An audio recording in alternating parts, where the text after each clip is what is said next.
How do Sharia compliant mortgages make money? This is a question that many individuals have, and it is related to the Sharia compliant finance market. So us at shariafinancemarket.com, we want to educate the people, inshallah, so they understand how Islamic mortgages or Sharia compliant mortgages make money. Now, let me start off by saying is that after reading a lot of literature on the works and analyzing the market, there are quite a few different options available to Muslims in the UK specifically.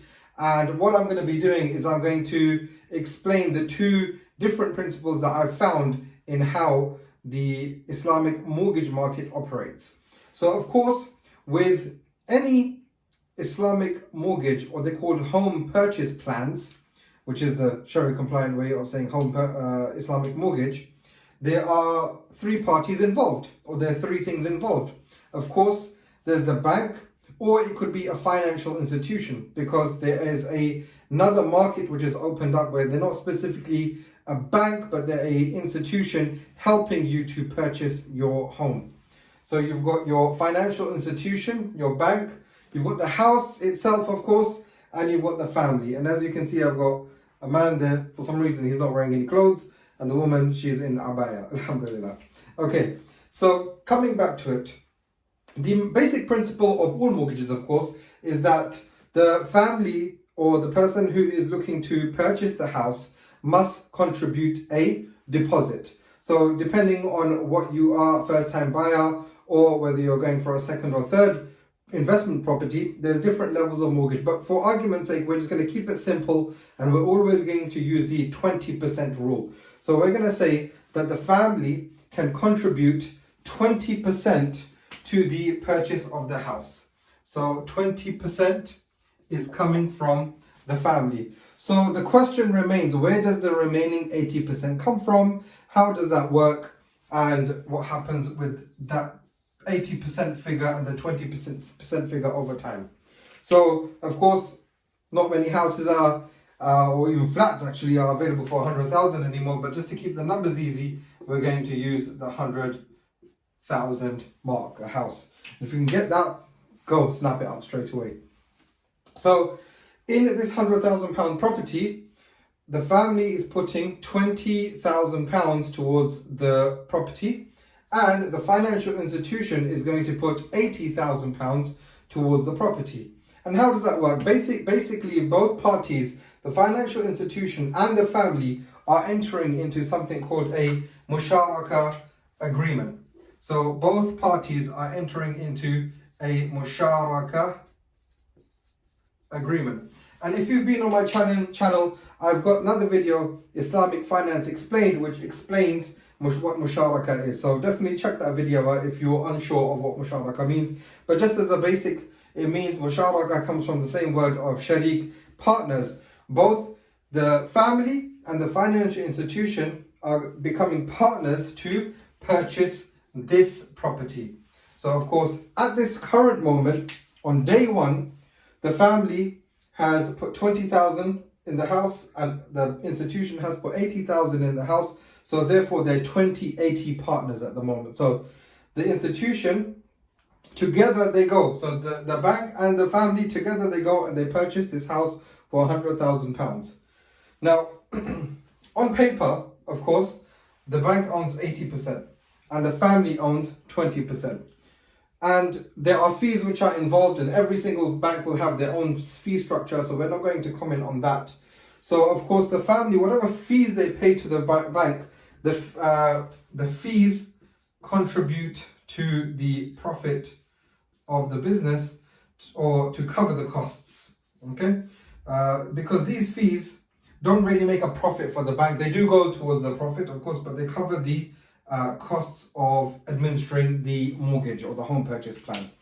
So now the fees, whatever they may be, it contributes to covering the cost and the profit, and the family pays that to the financial institution. Now that they are, the family, alhamdulillah, they've moved into the house. Yeah, they've moved into the house now, and they are living there.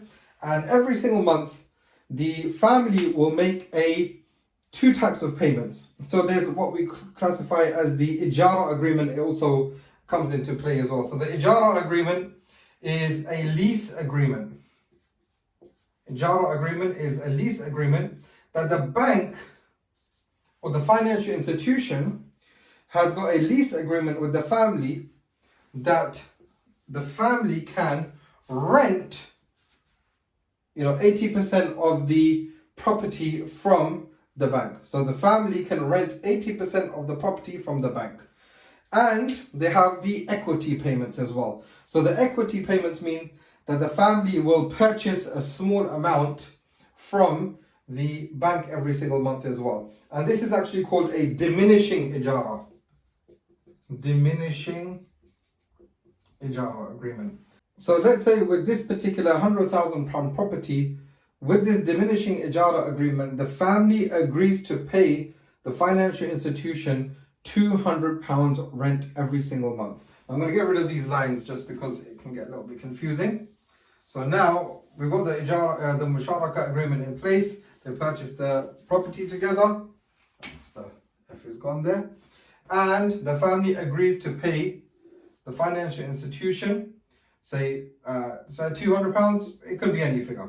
Okay, £200 per month on the Ijara contract. Okay, so now the family is renting 80% of the property for £200 per month.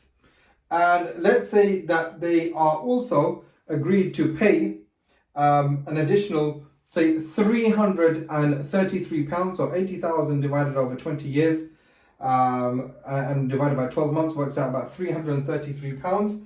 And towards the equity, and they increase the equity, so increase equity by paying £333 per month. So what happens every single month when the family pays £333 in the Mushara agreement to the bank, they increase their equity by this amount. So the 80% of the bank's ownership will maybe in 1 month, just for argument's sake, diminish to 79%, and then 78%, and so on and so on. And how does the bank make money? How does a financial institution make money? They make money on the £200 per month that the family is paying under the Ijara agreement. Because what the bank does, it looks at the local market rent and other factors as well, and they determine that this is the figure that they should charge to the family to rent the house from the bank for the portion that it owns. So as time goes on, the families, and here we can see that the family's equity share is now increasing in the property. Okay, so the family's equity share is increasing. And over a period of however long the mortgage is, maybe 20 years, the home purchase plan is over 20 years, this house then becomes completely owned by the family, and there are no more Ijara payments to be made. So over a period of time, the financial institution which has lent the money to the family, not lent the money, sorry, they purchased the property together, and the family has rented from the financial institution. The financial institution has made a profit on that rent amount. Now, based on market rent, based on other factors, this rent figure normally goes up every year, every couple of years. It depends on the market. So, for example, in year 5, the financial institution might say, instead of the rent being £200 a month, it will now be £250 a month. Okay, and the banks, unfortunately, well, it's not really unfortunately, they benchmark it against what's going on in the financial markets, and they have to go by some sort of benchmark. There must be some sort of benchmark, because especially in the UK or Western countries, they don't have a independent board or an independent benchmark that they can create, and not everyone is going to stand by that. So currently they're using what's going on in the financial markets to benchmark that to increase this rent figure. And that's how over a period of time the bank will make thousands and thousands of pounds, tens of thousands of pounds of profit on that property. So that is the first way in which how Sharia compliant mortgages make money. And this is one of the ways in which that happens. Now, what happens if, for example, the family cannot keep up with the payments? What happens if the family cannot keep up with the payments? Then what happens is that they are normally charged a fee. But this fee doesn't go to the profit of the bank. The bank is not allowed to keep that.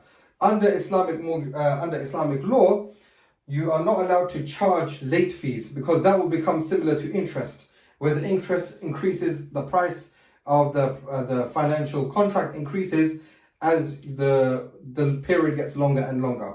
But then what they do is that they normally give that fee to charity. But there are other fees which are involved in which the financial institution can make the money. There are now some alternative providers, and if, for example, you're unable to make the equity payments, then you can make the rent payment and pay the institution back in equity. So let's say, for example, now you've got to 22% equity in that property. What they will say, okay, for the next 2 months, you're unable to make the equity payments. So what we're going to do, you can pay us 1% equity. So then the banks or the financial institution's equity figure goes from 78% back up to 79%, and your one decreases from 22% to 21%. And this is actually a lot more equitable, because it keeps families in the process of staying in their home, and families have options to continue to be in that agreement. Now, of course, as a family, you need to be responsible and you need to make sure that you can keep up with those payments and all of these things. So normally when in these kind of structures, the equity that you need to put down is significant. So definitely check that out. So this is how they make money. Put it simply, you both enter into a musharaka agreement. You both, as a partnership, purchase the property, and then there's a rent paid and there's an equity amount paid. And the profit is the rent amount that is paid to the financial institution. I hope that briefly explains how Sharia compliant mortgages make money, especially in the UK. And the Sharia finance market, currently we don't have options to help families to understand the different options that they have. Inshallah, that's something that we're looking at maybe offering to families, but definitely speak to a professional who understands the different products that are available and see which one is good for you. And inshallah, you'll make the good decision based on your particular circumstances if you want to go and purchase a property and get your foot on the property ladder.